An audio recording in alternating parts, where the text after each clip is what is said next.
Dicen que las peores historias no nacen en los libros, sino en lugares olvidados, lugares donde la soledad y la locura se confunden con lo cotidiano. Wisconsin, 1957. Un pequeño pueblo donde nada parece ocurrir, hasta que ocurre. Esta es la historia de un hombre que cambió para siempre la forma en que entendemos el miedo. Su nombre es Ed Gein. Y aunque su vida parece salida de una pesadilla, todo lo que escucharás fue real. Durante décadas, su historia ha inspirado a los villanos más aterradores del cine: Norman Bates, Leatherface, Buffalo Bill. Pero la verdaderamente detrás de todos ellos fue un hombre callado, reservado y completamente solo. Ed Gein nació en 1906, en una granja aislada a las afueras de Plainfield, Wisconsin. Su infancia estuvo marcada por la distancia y el miedo. Su madre, Augusta, era una mujer profundamente religiosa.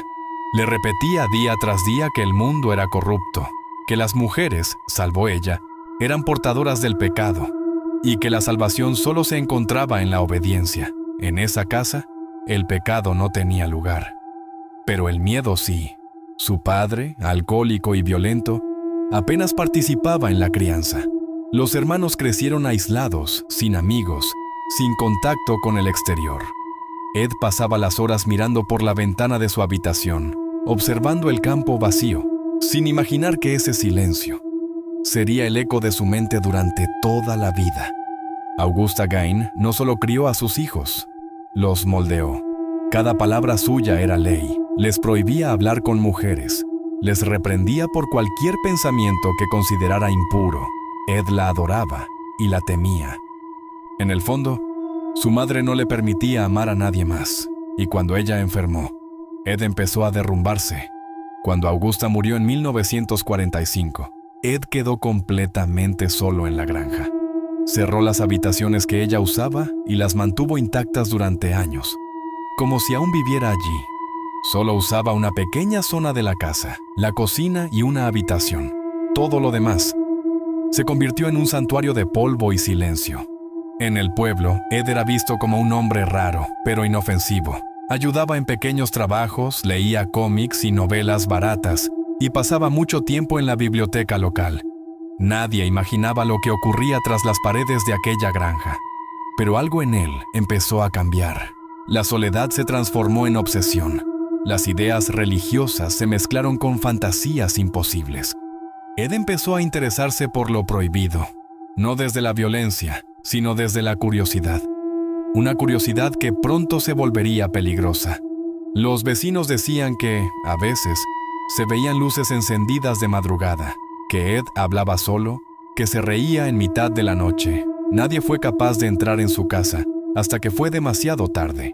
En noviembre de 1957, una mujer del pueblo desapareció. La búsqueda llevó a la policía hasta la granja de Ed Gein. Lo que encontraron dentro fue tan impactante que muchos oficiales nunca volvieron a ser los mismos. No hace falta describir lo que había allí.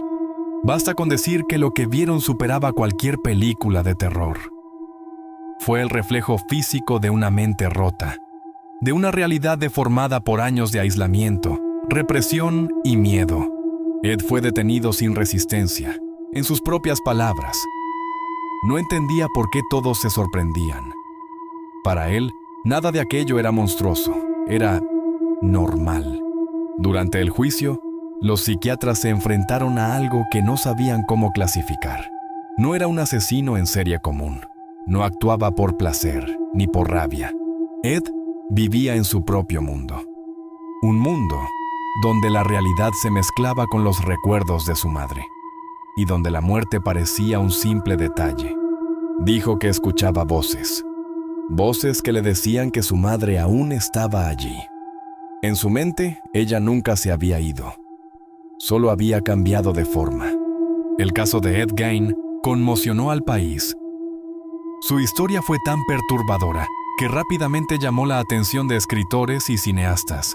En 1960, Alfred Hitchcock estrenó Psicosis, basada en la novela inspirada directamente en él.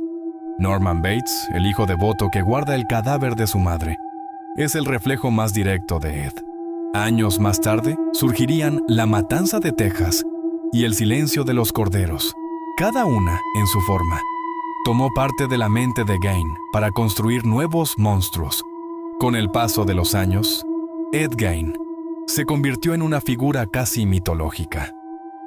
Su nombre empezó a circular en libros, canciones, series y películas. Pero lo más inquietante es que muchos lo veían con una mezcla de miedo y fascinación.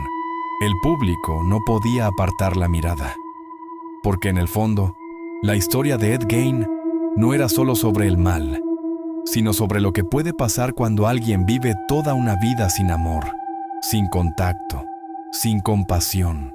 Ed Gein murió en 1984, en un hospital psiquiátrico. Nunca mostró arrepentimiento, ni comprensión total de lo que había hecho. Murió como vivió, en silencio. Su casa fue destruida poco después, como si el pueblo quisiera borrar su existencia. Pero no se puede borrar una sombra tan profunda. Cada vez que una película nos hace temer al hombre detrás del cuchillo, cada vez que un personaje habla con su madre muerta, recordamos, sin saberlo, el nombre de Ed Gein. ¿Y tú? ¿Hasta dónde podrías llegar por no sentirte solo?